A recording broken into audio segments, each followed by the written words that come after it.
Have you ever wondered what it really takes to make Agile work?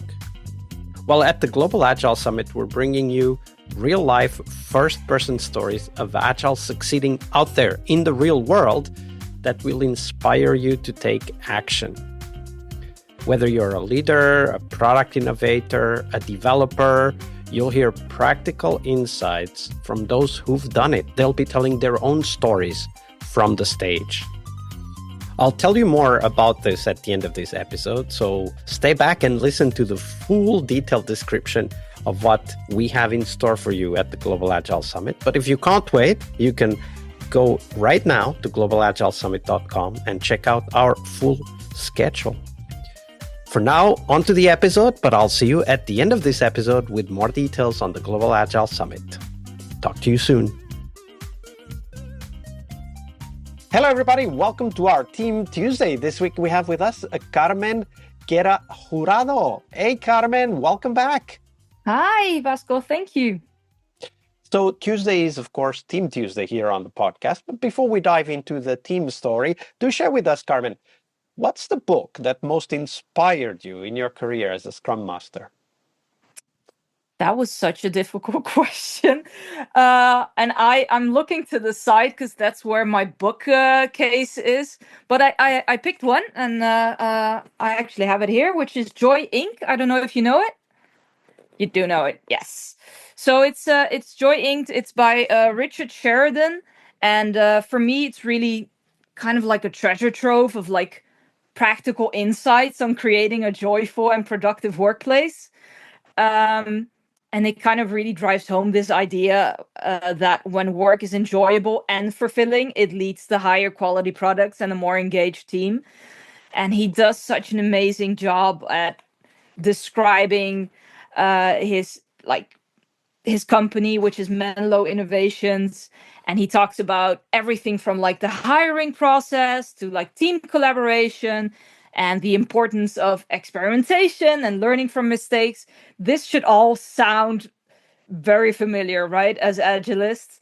And just the thing that I really enjoy about this book is he doesn't mention Agile once. So the word Agile is mentioned like once in this book. And I think one of the stories that I also really use in when I'm giving workshops or trainings is the story where they... I think it was called High-Tech and Anthropologists. So he states, and I'm just going to quote it because I wrote it down. He states, we need to study people in their native environment to figure out how to bring them utility and joy. And one of the examples he gives is their company, they build an iPad and built a software for an iPad for like mechanics in garages, right? And the mechanics weren't using the iPads. And they were like, why are they not using these iPads that we built for them with the software that they need to put in, the parts that they use and everything? So they send one of those high-tech anthropologists to the garages. And it turns out that the mechanics, when they work on the cars, they wear gloves because, grease, oil, and everything.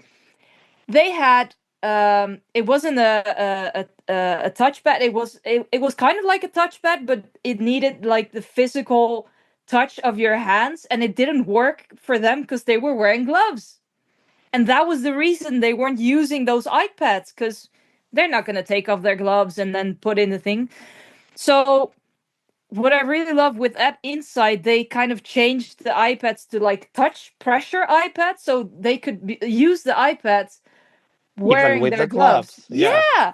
And I was like, that's such an incredible thing. They never would have found out what the reason was that the mechanics weren't using their product.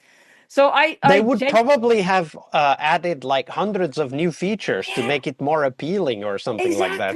Exactly. Something as simple as, it doesn't work with gloves on. So I genuinely believe everyone that asks me about like what book should I read as a starting Scrum Master, as a starting product owner, or anyone involved in Agile practices, I always recommend this book because to me it really captures the essence of the Agile mindset in such a beautiful way. So yeah, and I also have, as you can see, I have like little post-its for quotes and stuff because I enjoy reading it over and over again or just little bits of it. So Yeah. I would say Joy Inc. That's a great endorsement. Thank you for that. We'll put the link to the book in the show notes so that people can easily find it, of course. Yeah.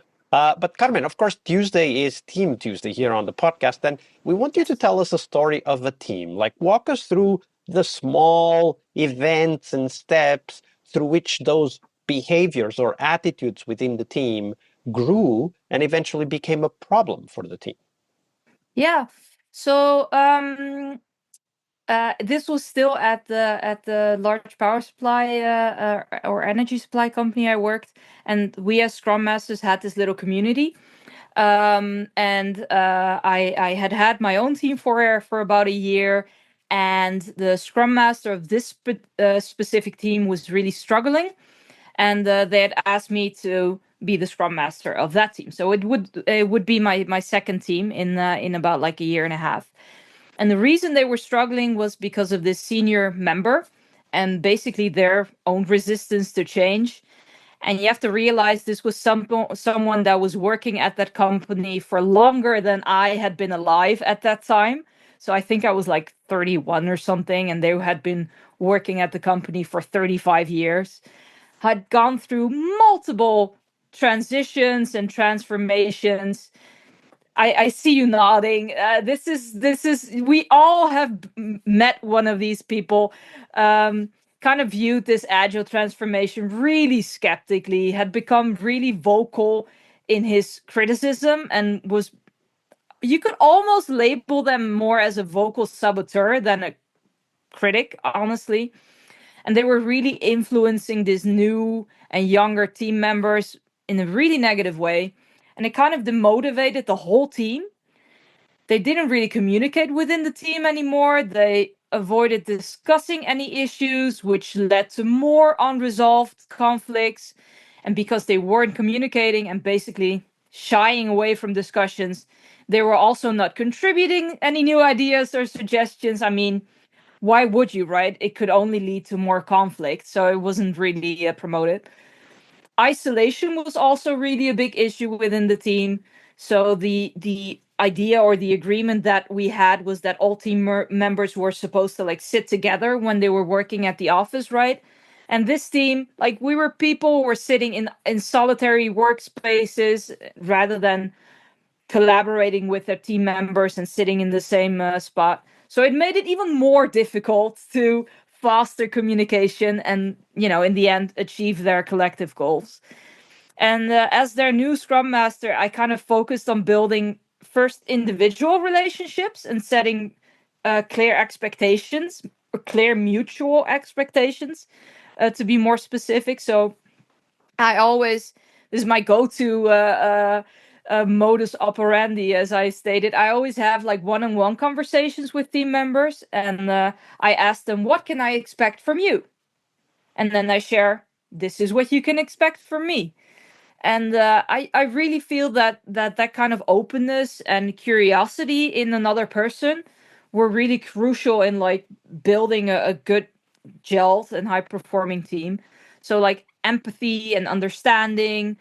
In the end, it turned out that the senior member was feeling unheard and thus was lashing out, right? And when they noticed with me and also with other team members that we were actually listening to their ideas, I mean, it took a year. I also have to say that.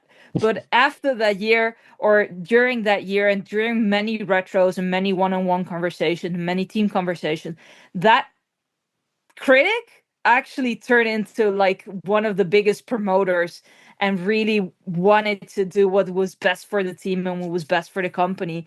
And I think we achieved that, like I said, with just a lot of patience, empathy, and just like being understanding towards each other. One of the things that you're implicitly referring to that I want to highlight Yeah, is that it is a process that definitely. requires many adaptations to how we relate to the people in the team, right? Because the team is a whole Absolutely. system, and it's not enough to have a good relationship with a couple of people in the team. We need to have a good relationship with all of them. Now, good Yes. relationship doesn't mean we need to be Mr. Nice people. We No. can be as tough on the problems and as demanding with our performance as anyone else. Yeah, It's not about being nice, it's about being open and honest, right? And of course, not absolutely. blaming, because the moment we start blaming, we lose people immediately. And, Absolutely. and, and for me, one of the things that I want to highlight is that this person started as the most vocal critic and Yeah, over time became the most vocal advocate. absolutely. And I think that this testifies to the importance of building those relationships, because we can turn a non-functional or dysfunctional team into a high-performing team. It takes time, it takes effort, it takes experience and knowledge to do that, of course, but it is possible. It is possible. It also takes patience, if I'm being honest, and it most of the time it also takes like two steps forward, one step back. Um, but if you are patient, it could really create beautiful things. Like I said, in the end, that person was one of our biggest promoter. And if you had asked that of me like a year ago or a year prior, I would have said no way, that's not possible. It's But such an yeah, inspiring story. I've seen this happen so many times, where people who are resistant and maybe even against certain things, whatever that may be, test-driven development, trunk-based yeah. development, agile adoption, it doesn't matter what that thing is. They are just against that. But over time, when they feel heard and understood and they can participate in how that gets applied, they become their most vocal advocates. Yeah, and I do feel, and this is something I learned in recent years with like systemic coaching, when you're resisting something, it also means loyalty towards something else, right? So that person was really loyal to maybe the old way that we were working. Um, and it's too easy to just be like, this person is resisting, he is or she or they are a critic, a saboteur. You know what? We're just gonna move them to the side, ignore them, and go on. No, that criticism comes from somewhere, right? And most of the time it's loyalty towards something else. And if you have conversations with them and see, okay, so what are you loyal to? And maybe it's something that you don't realize that is also in this new situation. It's just maybe it has a different coat on, it has a different sauce. But hey, the essence of what you were loyal to is still here. Then, you can really, well, like I Yeah. said, change Absolutely. that. And it's such an inspiring story. Thank you for sharing that, Carmen. You're welcome. Hey, friend, thank you for staying. Here is all you need to know about the Global Agile Summit. If you've ever suffered or know people who are suffering from agile fatigue, this event is for you. Agile fatigue is that feeling that settles in when we can't really see a light at the end of the tunnel. We get discouraged, especially when conversations revolve around the same old frameworks, the same old buzzwords and theories. We don't feel that energy anymore. Well, the Global Agile Summit is a different kind of event. We're bringing you real-life first-person stories of Agile succeeding out there in the real world that will inspire you to take action and transform the way you work. The Global Agile Summit will happen in Tallinn, Estonia, May 18th, that's the workshop day, and then 19th and 20th, the conference day. And Tallinn, Estonia is one of the most innovative tech hubs in Europe.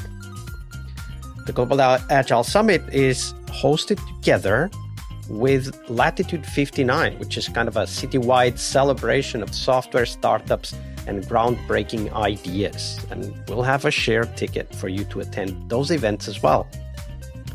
So who will be speaking? Well, we've got an incredible lineup of thought leaders in software and Agile.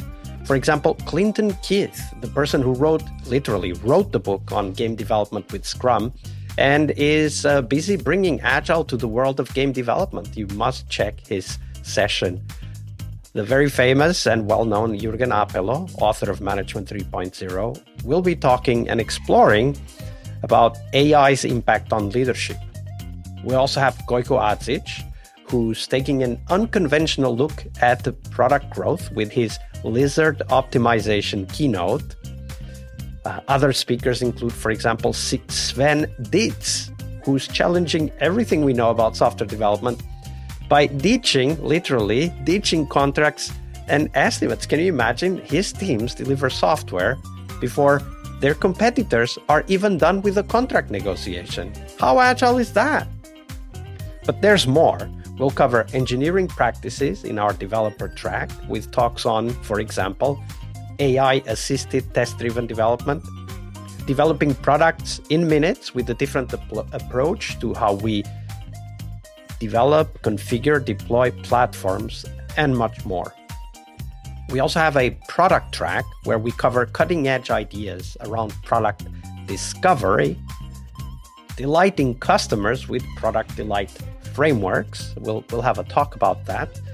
And we also have an agile business track where we will talk about, for example, open strategy, a very agile approach to managing organizations and delivering software faster to clients, faster than you can even write a contract, literally. I mean, I already told you about Sven Dietz's story. It's amazing. It definitely is a must-see.